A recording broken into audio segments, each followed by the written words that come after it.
And not just as a father, but as a witness to systemic abuse, fraud, and corruption within the San Diego County child welfare system. And I'm here to say what you refuse to, that CPS is broken, weaponized, and operating without accountability. Right now, my children have been taken from me and their mother, not because of any abuse, not because of neglect. Their own reports confirm that, but because we spoke out, because we challenged a narrative built on lies, perjury, and unconstitutional orders. We faced severe retaliation, bias, and case fixing, threats, duress, and coercion by Ashley Purnell, David Miller, Crystal Faluzme, Giselle Aquino, Nicole Monzigo, Kyle Lavin directly. They used our children as their negotiable instruments. And where did they threaten to send our children? Polinsky's Children's Center, a facility this county knows has a long history of sexual abuse lawsuits documented in public news reports. And yet you still let children be sent there. Do you remember me? Do you remember me? Do you remember my son? An all-star wrestler? He's good. He shot himself in the heart. You scumbag!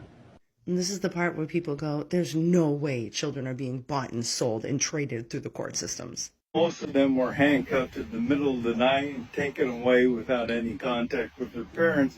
And for small little kids conspiracy, juvenile judges sold kids to private prisons in exchange for $2.8 million in bribes.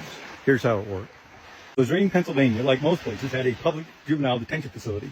But an attorney, Robert Powell, and a developer, Robert Mercer, saw an opportunity to make a lot of money if they could convert the public one into a private one and then got paid for every single juvenile delinquent that was sent there. And so the first thing they had to do was to get rid of the existing one. So they contacted two judges. First was Mark Clavarella, and then the second one was Michael Conahan. These two men were judges who ran the juvenile justice system in that county. And they persuaded them, with the help of a $2.1 million bribe, to get rid of the existing facility so they could build this new private one. Once they got to prison, now they needed inmates. You see, if a public juvenile detention facility is empty, that's a good thing. That means that the system is working. But if a private one is, that means that the stockholders are losing money. They needed a steady supply of lots of juvenile delinquents. And so they told the judge that for every child that they sent to their facility, the judges would receive a kickback. Motivated by profit, the judges turned their courtrooms into a mockery of justice, just a mill to get as many kids into the system as quickly as they can. They often denied them due process. Over 280 of them never ever talked to a lawyer. The kid was handcuffed and sent off because he had made fun of his vice principal on his MySpace. In total, these two judges sent over 2,400 juveniles to juvenile detention facilities in exchange for $2.8 million in bribes. And this went on for years. A number of complaints were filed between 2004 and 2008 with the Pennsylvania Judicial Conduct Board, but they didn't investigate any of it. In 2008, the Philadelphia-based Juvenile Law Center filed a petition with the Supreme Court of Pennsylvania saying you've got to look into what's going on, and the Supreme Court did nothing. But then came another terrible judge, Ann Lucata, who was just a horrible human being. She would order her staff to run all kinds of personal errands for them. She showed obvious favor to lawyers that she had personal relationships with, and she would publicly demean both her staff and other lawyers in front of people. And a hearing was set to disbar her and kick her off of the bench. But at the hearing, she said, you shouldn't be blaming me because what I'm doing is nothing compared to what Clavarella and Conahan are doing.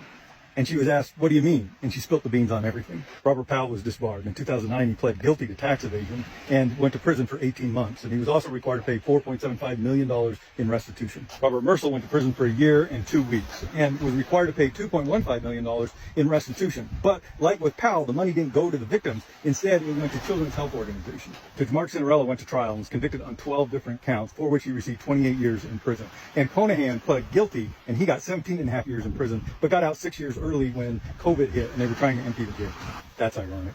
Lawsuits were filed on the behalf of some of the 2,400 victims, resulting in a $288 million verdict against them. But likely the victims whose lives were destroyed by these men will see very little of that because they don't have the money to pay the judgment. And we're left with the lesson that when you privatize public institutions and make profit more important than the societal good, well, then things like this happen. Because this isn't just in Pennsylvania. You'll make sure that he's got the kid, okay? I understand, ma'am. You're going to go ahead and give them, Mr. Brown's going to get the child, and you're going to go show up back to court, file some sort of emergency motion, and get in touch with one of the other judges, and appear in front of them. Mr. Brown's going to keep your child until you guys can get in front of another judge.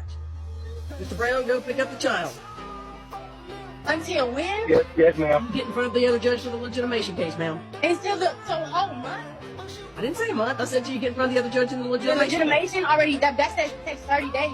We haven't even... Ma'am, call and speak with the lawyer. Ma'am, call and speak with the lawyer. There's 1, 2, 3, 4, 5, 6 lawyers right here. He's not even legitimated, and now they can... Ma'am, there's 1, 2, 3, 4, 5, 6 lawyers right here. Go speak with the lawyer. Mr. Brown, go. And this is Justice Howell. You haven't even told me no verdict in my case. I'm telling you right now, ma'am, I'm putting this in place. Your mental health status and the way you were acting on those videos and with that knife with that child there has me very concerned for his safety and the safety of that child. Okay, so what about all the evidence that I told you? Ma'am, What did I'm I telling tell you right I now, have 5 I'm police telling you reports of right him now being to turn the abusive. child over to the sheriff so they can give him to Mr. Brown, and the judge hearing the legitimation case will hear more about where the child needs to be on a more permanent basis. Right now, turn the child over and go hire a lawyer. Quit playing with me, man. Y'all foul. Y'all court system is foul. Y'all real foul. Y'all real foul. Because she says she's concerned for my mental state and the well-being of Masai, so it works now. Ma'am, you should go get a lawyer. You said go get a lawyer? That's what you should probably do, ma'am. 1, 2, 3, Yeah, 4, because 5, 6. my baby's getting taken They're away all from right me, so here. yeah. Action line. Miss Miracle, Marcy Millard, Eileen The Schumann. lawyer talked to Mike. The lawyer talked to him. Nobody talked to me, though. I didn't get a public defender. Somebody put him in This the isn't a private chat, criminal but not case, me. ma'am. This isn't a criminal case, ma'am. This is not a criminal case, ma'am. You don't have a right to a lawyer. Yes, I'm going to go they put me ahead in the and private remove you chat, from and this they put me in the meeting. I'm private going to chat. remove you from this meeting. I'm going to remove you from this meeting. You'll get a copy of this order. She'll make sure that he's got the kid, okay? Okay. And Miss Millard, this is my last I'll question. confirm that, Judge. Oh, thank you.